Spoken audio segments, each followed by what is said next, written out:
മക്കാബയരുടെ ഒന്നാം പുസ്തകം 8-ാം അധ്യായം 23 മുതൽ 28 വരെ തിരുവചനങ്ങൾ. ബാരക്കുമാർ. റോമാക്കാർക്ക് യഹൂദർക്കും സർവകാലത്തും കടലിലും കരയിലും സമാധാനമുണ്ടായിരിക്കട്ടെ. വാളും ശത്രുവും അവരിൽ നിന്നും അകന്നു പോകട്ടെ. ആദ്യം റോമർക്കോ അവരുടെ സഹായികൾക്കോ അവർ അധികാരത്തിലിരിക്കുന്ന ഏതെങ്കിലും സ്ഥലത്തോ യുദ്ധം പുറപ്പെട്ടാൽ കാലത്തിനൊത്തവണ്ണം പൂർണ്ണ ഹൃദയത്തോടെ അവരുടെ സഹായത്തിന് എത്തണം. അവരോട് യുദ്ധം ചെയ്യുന്ന ശത്രുക്കൾക്ക് ആശ്വസിപ്പാൻ ഇടം കൊടുക്കരുത്.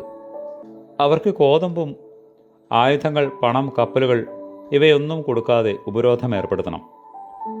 റോമർക്ക് പ്രസാദമുള്ള രീതിയിൽ അവരിൽ നിന്നും പ്രതിഫലമൊന്നും വാങ്ങാതെ അവരുടെ ചുമതലകൾ നിറവേറ്റും.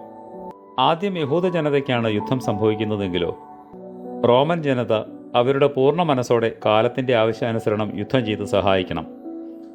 അവനോട് യുദ്ധം ചെയ്യുന്നവർക്ക് കോതമ്പ്, ആയുധം, പണം, കപ്പലുകൾ ഇവയൊന്നും കൊടുക്കരുത്.